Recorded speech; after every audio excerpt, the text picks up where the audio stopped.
After 6 very dark and very cold episodes, the many mysteries involved in True Detective Night Country have officially been, mostly, solved. Although some precise threads are left a little to the imagination for us armchair detectives, the answers to the season's biggest questions have been revealed. Namely, it was the Salem scientist who murdered Annie Kay when she realized the corrupt shenanigans they were involved with, which the cleaning crew later figured out when they inadvertently found the opening to the ice cave research lab where Annie was killed. Those women then in turn took matters into their own hands to get justice for Annie by forcing the scientists at gunpoint out onto the ice, where they claimed they instructed the men to get naked and then simply left them there, but didn't actually kill them. If she wanted them, she would take them. If not, their clothes were there for them, they said of the ice. This satisfies Danvers, who later tells corporate an avalanche killed the men, neglecting to mention the women's involvement. We also learned that after the investigation, Navarro disappeared, but Danvers claims to not know anything about that. Here, EW picks the brain of Season 4 showrunner and mastermind Issa Lopez about all of these mysteries and our remaining burning questions. Let's start with Clark, the final scientist, dying out on the ice outside of Salem. How did he escape? Is it fair to assume after he filmed the video, at Navarro's request, she let him go, and the ice just had its way with him? Issa Lopez, that's exactly what happened. I mean, he's given them everything he can give them because what he told them is his absolute truth. That's all he has. And he's asking to die for her to let him die. And so she's going to give him that. Part of her is like, F you. No, because she doesn't want to give this murderer anything. But another part of her thinks he deserves to die with whatever is outside, number 1.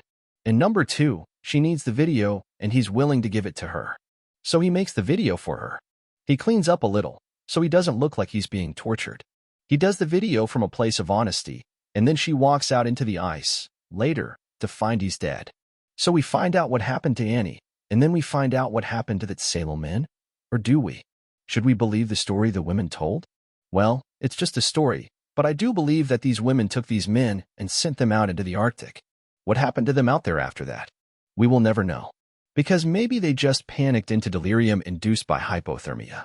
But maybe they saw something out there so horrible that they gouged their own eyes out and then they were flash frozen. So the decision of that, those events, what happened out there in the night, those are yours. Both work, but I'm not going to tell you. And what about Annie's tongue? We are never told exactly who put it there.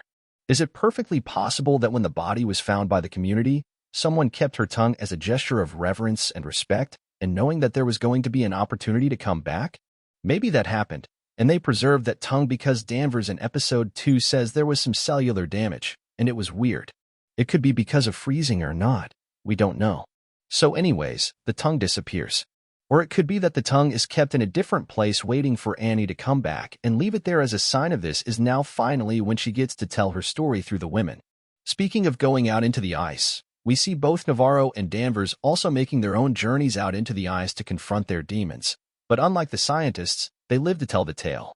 And they also find themselves and each other out there. Absolutely. I think that one goes because she feels the call of whatever is out there. And this is from Navarro's perspective. So I'm going to go full magical because this is her perspective, right?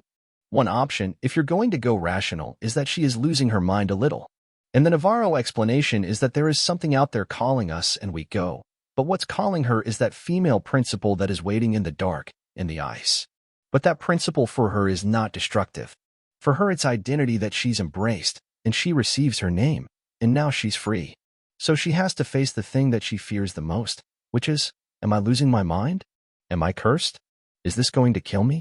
And by instead of running away, running to it, she finds herself out there. And with Danvers, she goes out looking for Navarro because she had told her, if you want to walk out in the ice and die, do it. And she does. So Danvers goes out to say, hell no, I didn't actually mean that. And what she finds out there instead of Navarro is that there are things calling her outside, which is her own things, her own pain. Is that what took the scientists? Their own guilt? I don't know. What Danvers is carrying is the death of her child, which is killing her in life. She's a dead woman, she's been walking dead for a while, so she has to actually die in that moment. She goes into the ice and dies in there, and is brought back by Navarro, who now can make her own decisions in freedom and owning her own name.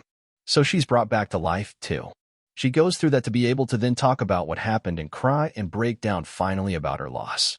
Before the season aired, I read that you consider the season a bit of a love story between these two women, not in the romantic sense, but in the sense of two people finding each other to find themselves. And I thought after seeing this episode that was a perfect way to put it. It's absolutely true. I think that. And I did learn this from my work with the Inuit in this. I asked them, well, how do you face the long night and the darkness? And they were like, community, by standing together, because otherwise, if you're on your own, you die. You die out there if you're on your own, if you're isolated. So you have to come together. And it is a love story, these two women. It is not a romantic love story, but it's a profound love story of forgiveness of each other and forgiveness of themselves especially. And a process of, I see you, that they need to go through. They need to see each other to then see themselves. The episode ends with Danvers saying that Navarro disappeared, but we see a vision of them together enjoying the sunlight on a porch. Was that real, or was that more an imagination of some kind? That's also a free interpretation for each person watching the show. I have mine, but that doesn't say that any other reading is wrong, because at that point, the story is no longer mine. It belongs to the audience. For me as an audience member, Navarro is alive. She went out and had her walkabout in a way in the ice, because now she can do that and find a way back. But it is true that no one ever leaves Innis, or anywhere,